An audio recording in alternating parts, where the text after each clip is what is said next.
개혁신당 경기 화성을 국회의원 이준석입니다.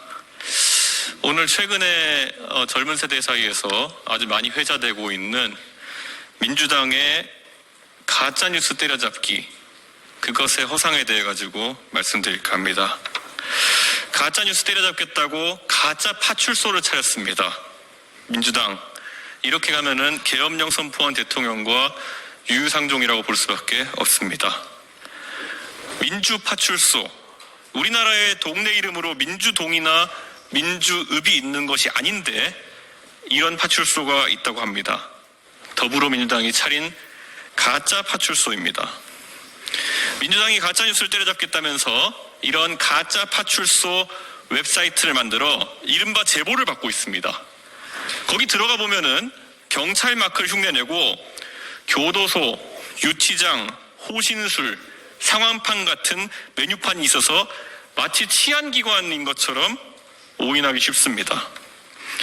가짜뉴스 때려잡겠다고 계엄령을 선포한 정신나간 대통령이 있었습니다.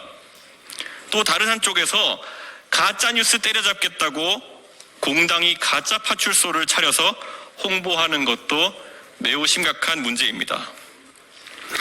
형법 제118조 공무원 사칭죄에 따르면 공무원의 자격을 사칭하여 그 직권을 행사한 자는 3년 이하의 징역 또는 700만 원 이하의 벌금에 처하도록 되어 있습니다. 그 당의 대표께서 벌금을 선고받았던 바로 그 조항입니다. 민주당이 차린 가짜 파출소가 형법 제118조에 해당되는지 여부를 차치하고라도 거기에 신고된 내용을 바탕으로 해서 특정인을 고발한다면 무고죄 성립은 충분해 보입니다.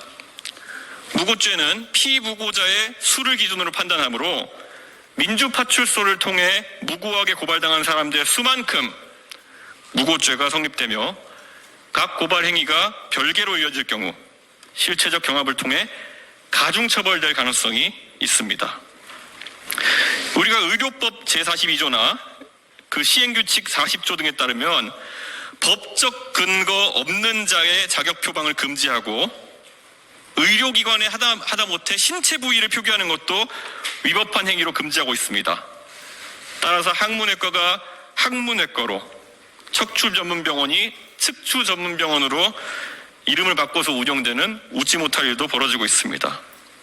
물론 이것은 전문의들의 전문성을 보호하고 환자들이 현혹되지 않도록 조치한 것으로, 정당이라면은 당연히 파출소나 유치장 같은 공무소의 이름을 쓰지 않아야 하는 것도 같은 이치입니다.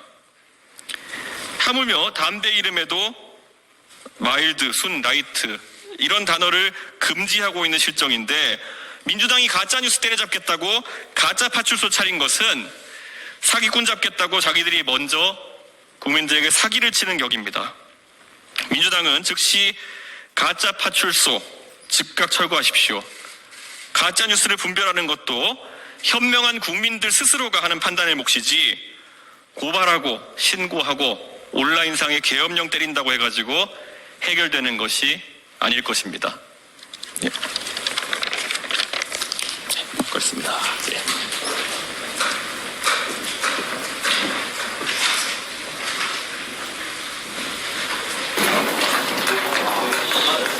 네.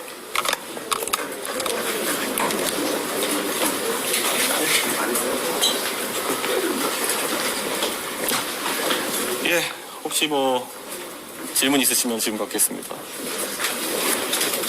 우선 질문 받기 앞서가지고 정말 이재명 대표의 민주당이 제가 오늘도 얘기했지만 예전에 공무원 사칭 때문에 문제가 됐던 당대표도 계신데 이런 발상을 했다는 것 자체가 믿기지 않습니다. 지금 민주당이 흡사 벌써 권력을 잡은 척한다라는 비판이 가중되고 있는 상황 속에서 사실상 공무소를 정당이 사칭해서 운영하는 것은 국민들에게 그런 불안감을 더 가중시킬 수 있는 겁니다.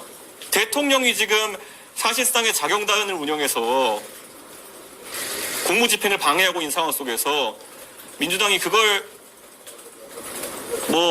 아주 비슷한 행위는 아니겠지만 그것과 비슷하게 공무집행에 지장해 줄 수 있는 이런 행위를 기획했다는 것은 믿기지 않습니다. 이게 우리가 국가기관에 대한 국민들의 신뢰나 이런 것들을 상업적으로 이용하는 것도 원래 못하게 하고 있는 겁니다.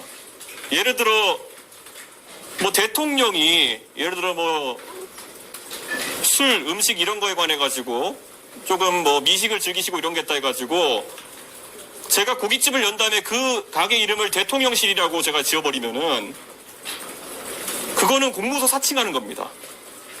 근데 마찬가지로 파출소라는 것은 정말 혼돈의 우려가 있는 것이기 때문에 당장 이 사이트를 없애야 된다 이렇게 주장하고요. 심지어 도메인마저도 민주폴리스라고 지금 운영하고 있습니다. 그런데 이거야말로 저는 우리가 흔히 이야기하는 URL이나 이런 걸 장난치는 피싱범들과 다를 바가 뭐가 있겠습니까? 여기에 게시되는 것들이 막 어떤 뭐 공식적인 처벌이나 아니면은 이런 것의 대상이 되는 것처럼 사람들이 오도할 가능성이 있습니다. 그렇기 때문에 저는 하루빨리 이 사이트는 내려야 된다. 안 그러면은 오늘 저희가 경고한 대로 관계기관에 수사를 의뢰할 수밖에 없는 상황이다. 이렇게 말씀드리겠습니다. 예. 혹시 질문 있으신가요? 예. 당에 대한 이야기. 예. 허은하 최고위원회 당의 내용을 두고 의원님이 당대표 출퇴자태를 2020년 본인의 똑같다라고 평가하셨는데 바라보시는 글쎄요. 지금 당에서 뭐 허은하 대표가 하는 일에 대해서 누가 윤리를 동원한다든지 아니면은 절차에 없는 방법으로 허은하 대표에게 뭐라고 하는 사람이 있는지 의문입니다. 그리고 뭐 제가 허은하 대표에게 뭐 상황이라고 지칭받을 정도의 행위를 한 것이 무엇인지 구체적으로 얘기를 못 할 거거든요. 왜냐하면 저는 사실 그런 일을 하지 않았으니까요.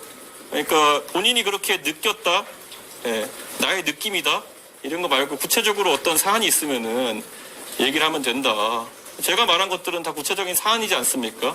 예를 들어 비례대표 후보에게 일정한 액수의 특별당비를 요구했다든지 아니면은 뭐 그 외에도 뭐 과다한 지출 문제라든지 좀 구체적인 사안들 갖고 얘기하는데 그리고 이 사안은 명확한 것이 그 당에 있는 복수의 관계자들 실제 아마 오늘 언론인들도 처음 얼굴을 봤을 만한 그런 분들이 아니라 복수의 여러분이 알고 지던 관계자들이 일관되게 지금 허은하 대표에 대해서 허은하 대표에게 유리하지 않은 증언들을 하고 있는 상황이거든요. 그래서 저는 더 말을 보탤 것은 없고 다만 이제 당원 당규에 보장된 절차를 통해 가지고 이 사태가 조기에 정리될 수 있도록 하는 게 옳겠다 이런 생각하고 있습니다.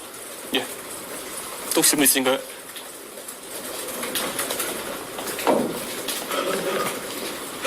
없으시면 여기까지 하겠습니다. 감사합니다. 예.